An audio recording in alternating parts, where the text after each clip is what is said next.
একবার রাসূল সাল্লাল্লাহু আলাইহি ওয়াসাল্লাম দ্বীনের দাওয়াত পৌঁছাতে গিয়ে দূর পাহাড়ে উপরে উঠলেন এবং সমস্ত উম্মতদেরকে ডাক দিলেন, সবাইকে এক জায়গায় করলেন এবং তাদেরকে বলতেছেন যে তোমরা কি আমার সমস্ত কথাগুলো বিশ্বাস করো? সেখানে কুরাইশরাও, সেখানে কুরাইশদের ভিতরেও অনেক লোকজন সেখানে জড়ো হয়ে গেলেন, রাসূল সাল্লাল্লাহু আলাইহি ওয়াসাল্লামের কথাগুলো শুনলেন এবং সবাইকে উদ্দেশ্য করে রাসূল সাল্লাল্লাহু আলাইহি ওয়াসাল্লাম বললেন যে তোমরা কি আমাকে বিশ্বাস করো, আমার কথাগুলোকে বিশ্বাস করো? তখন সবাই একই জবাবে বললেন, নাম ইয়া রাসূলুল্লাহ, আমরা সবাই হ্যাঁ আপনার কথাকে বিশ্বাস করি।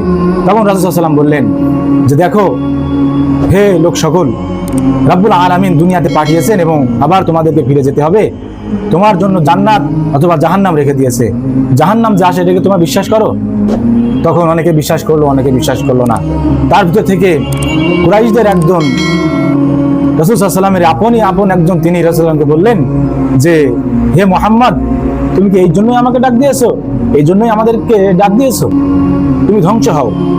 দ্বীনের দাওয়াত দিয়ে রাসূল সাল্লাল্লাহু আলাইহি ওয়াসাল্লাম কত কষ্ট সহ্য করেছেন, সেই হিসাবে আসলেই তো দ্বীনের দুলহা, দুনিয়াতে যেমন আমরা দুলহা হিসাবে ইসলামটাকে আঁকড়ে ধরেছি, আমরা এই দিন আমাদের জন্য কোনো কষ্টদায়ক দিন না। এই জন্য যত দিন আমরা বেঁচে থাকি ইসলামকে আঁকড়ে ধরার চেষ্টা করো, যেহেতু আল্লাহ রাব্বুল আলামিন বলেছেন এই দিন ছাড়া আল্লাহ তাআলার কাছে আর কোনো ধর্ম, কোনো দিন পছন্দ না। ইন্নাদ দীনা ইনদাল্লাহিল ইসলাম।